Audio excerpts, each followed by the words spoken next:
Direct proportion. आज की video में हम डायरेक्ट प्रोपोर्शन के बारे में पढ़ेंगे। डायरेक्ट प्रोपोर्शन क्या होता है? जब किसी एक क्वांटिटी में इंक्रीज होता है तो दूसरे क्वांटिटी में भी इंक्रीज हो तो उसको डायरेक्ट प्रोपोर्शन कहा जाता है, और एक में अगर डिक्रीज आए तो दूसरे में भी डिक्रीज आता है, यानी कि दोनों में सेम रिलेशन होता है। मिसाल के तौर पे जितनी ज़्यादा टाइम आप काम करेंगे उतनी ज़्यादा आपको पेमेंट या सैलरी मिलेगी। तो इसमें सैलरी में और नंबर ऑफ आवर्स वर्क में डायरेक्ट प्रोपोर्शन होगा।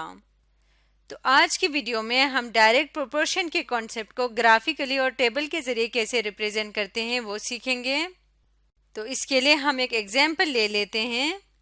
अ labour's earnings are directly proportional to the number of hours worked. एक मजदूर है, उसकी कमाई उसके नंबर ऑफ आवर्स वर्क पे डायरेक्टली प्रोपोर्शनल होता है, यानी जितने घंटे वो काम करता है उतनी ज़्यादा उसकी कमाई होती है।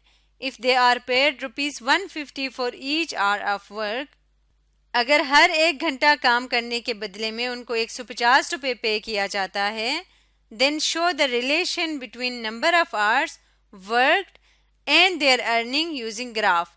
तो हमने जितने घंटे उन्होंने काम किए और उसके बदले में जितनी उनकी अर्निंग हुई उसका रिलेशन एक ग्राफ के ज़रिए से शो करना है।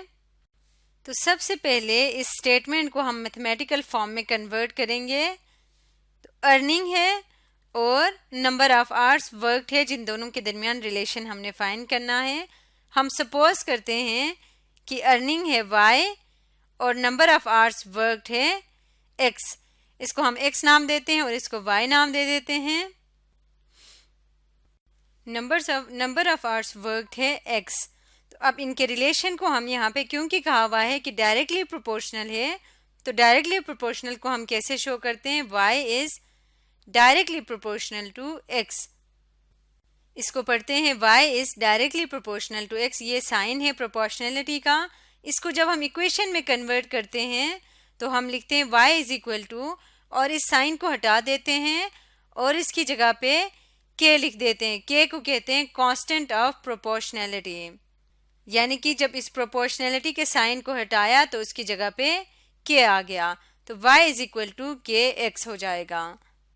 इसके बाद हमारा सबसे पहला काम ये है कि हमने k की वैल्यू को फाइंड करना है। तो इसको हम किस तरह से फाइंड करेंगे? इसके लिए हम ये रिलेशन यूज़ करेंगे।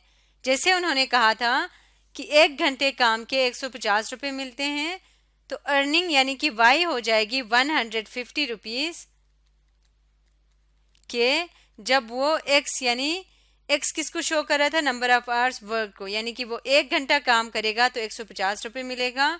तो x और y की जगह इनकी वैल्यूज़ को सब्स्टिट्यूट करें, k 1 ज़र k आ जाएगा इज इक्वल टू 150। तो k की वैल्यू आ गई 150, इस इक्वेशन में पुट कर दें तो यहाँ से y की वैल्यू आ जाएगी 150 टाइम्स x। अब इसको हम सिंप्लीफाई करेंगे ग्राफ ड्रॉ करने के लिए। इसका हम टेबल बनाएंगे ताकि हम ग्राफ ड्रॉ कर सकें। तो टेबल में हमने कौन सी दो वैल्यूज़ लेनी है? x की वैल्यू और y की वैल्यू। यहाँ पे है x और यहाँ y।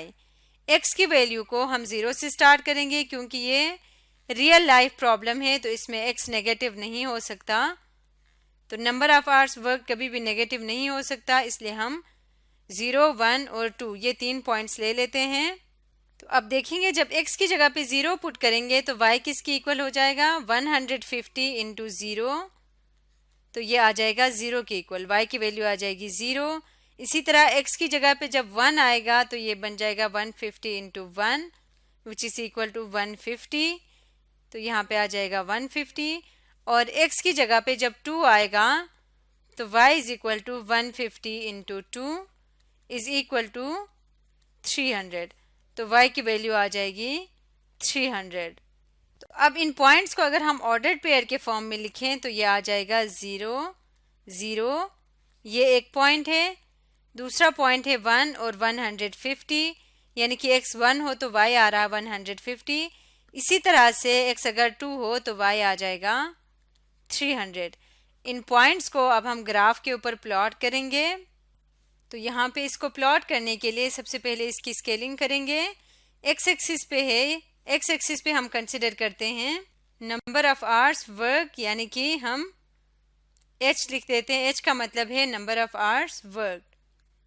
और इसी तरह वाई एक्सिस पे हम क्या कर रहे हैं, हम अर्निंग को शो कर रहे हैं इन टर्म्स ऑफ रुपीस।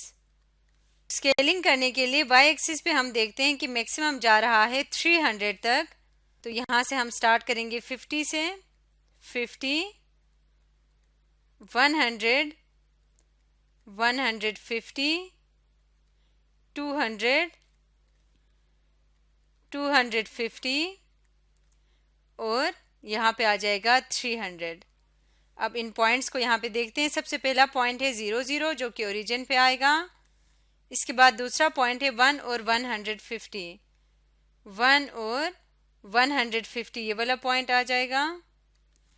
तीसरा पॉइंट है 2 और 300, 2 और ये 250 और ये आ जाएगा 300। इन पॉइंट्स को स्ट्रेट लाइन के ज़रिए से ज्वाइन करेंगे इस तरह से। तो डायरेक्ट प्रोपोर्शन का जो ग्राफ होता है वो हमेशा एक स्ट्रेट लाइन के फॉर्म में आता है। तो इस तरह से डायरेक्ट प्रोपोर्शन का ग्राफ आ जाएगा जो कि हमें रिलेशन बता रहा है नंबर ऑफ आवर्स वर्कड और अर्निंग के दरमियान। तो इस तरह से डायरेक्ट प्रोपोर्शनल से रिलेटेड क्वेश्चन को हम इक्वेशन के फॉर्म में कन्वर्ट करने के बाद ग्राफिकल फॉर्म में रिप्रेजेंट कर सकते हैं। आज की वीडियो में हमने सीखा डायरेक्ट प्रोपोर्शन के बारे में।